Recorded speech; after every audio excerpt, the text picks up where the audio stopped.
When I was first proposing this class, one of the other faculty members saw that I had a section on personal finance and asked, "Who's going to teach them personal finance? You?" Because obviously, as an artist, I'm completely unqualified. And yet, because I'm an artist, I can share with you all the mistakes that I made. Plus, one of the reasons so many people have trouble with money is that nobody's willing to talk about money. So here's personal finance for artists in 10 steps.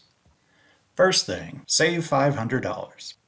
Creating an emergency fund is one of the basics of personal finance, because something is always going to come up. $500 is enough to handle an unexpected expense that would otherwise put a big dent in your finances. It's also small enough that you can realistically accumulate it in a few months. One of the weird things about an emergency fund is that you're going to go through the effort to create one and then hope you never need it. An emergency fund is set aside to keep you out of trouble and will hopefully never get spent. You don't want to confuse this with targeted savings, where you're actively saving for some specific goal. If Mama needs a new table saw, she's got to save for that and leave her emergency fund alone. Even though we're trying not to spend it, you want to keep this money accessible. Keep it in a savings account, or even better, as a buffer in your checking account, and pretend it isn't there. That way it can absorb any unexpected spending without you accumulating overdraft or late fees. Step 2 is to get a job, which, yeah, duh. We've got a career opportunities module in this class. I'll just remind you that when looking for a job, you're hoping to have some combination of earning enough that you don't feel deprived every day, something that leaves you with enough time or energy to still be productive in the studio, that there might be some opportunity for advancement or long-term security, a job that might lead somewhere, and that health insurance, retirement options, and all the other adulting perks are great. A lot of personal finance experts encourage you to develop a side hustle, a potential way to make money besides your main day job. You've already got one. It's your art career. Step 3 is to save $1,000. We're still working on that emergency fund, but now we have to make a choice. There are several schools of thought on how to handle your emergency fund. The standard advice is for you to save 3 to 6 months of expenses. But that's a lot of money to just be sitting on. An alternative holds that you want to save $1,000 so that you have a reasonable sized cushion, and then dedicate any money that you could save to paying down your debt, especially if you have evil things like credit card debt or the dreaded student loans.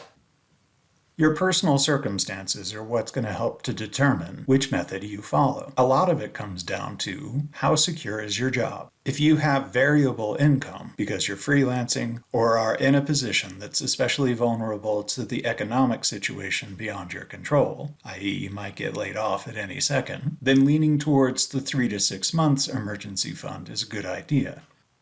Another factor is, do you have something other than an emergency fund that you could fall back on? I'm not talking about a credit card. I'm talking about, do you have other resources available? Do you have other marketable skills that could allow you to pick up a temporary job? Or do you have family that you can fall back on? There's absolutely nothing wrong with living in mom's basement for a few years early in your career while you get yourself established.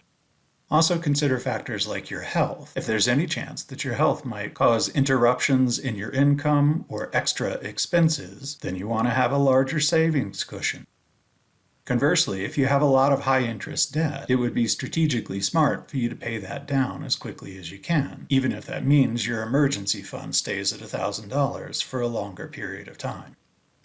Once you've had a chance to accumulate a larger emergency fund, you'll want to consider options that give you a better return than just having it sit in the bank. Keep a reasonable cushion and then you can invest the rest. When you're setting up your financial life, it's crucial that you live within your means.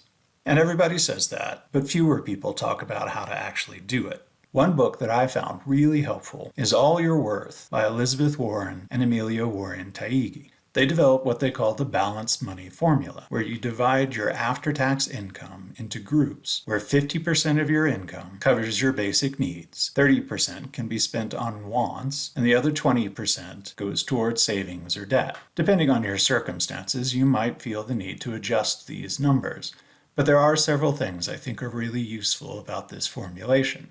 One is that a lot of us graduate from college and immediately get ourselves into an unsustainable situation, allowing our required monthly expenses to exceed 50% of our income. Your rent doesn't seem that unreasonable when you compare it to all the other rents, but if your rent alone is more than 50% of your income, you're going to struggle.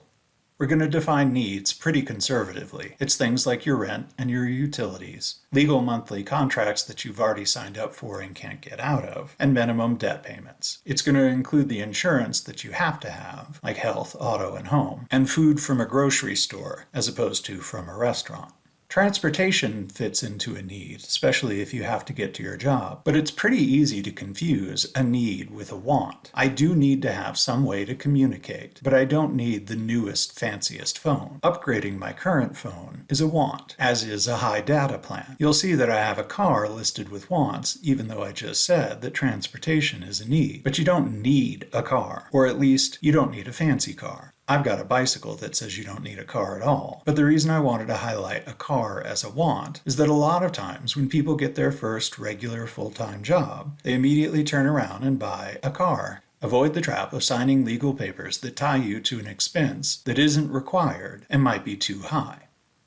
It is a good thing, though, that this budget allows 30% for wants, because if you're constantly feeling deprived, it's going to be impossible for you to stick to a budget. So yeah, you can spend money on things that you just want, but you can't spend money on everything you want. You want to keep it to under 30%.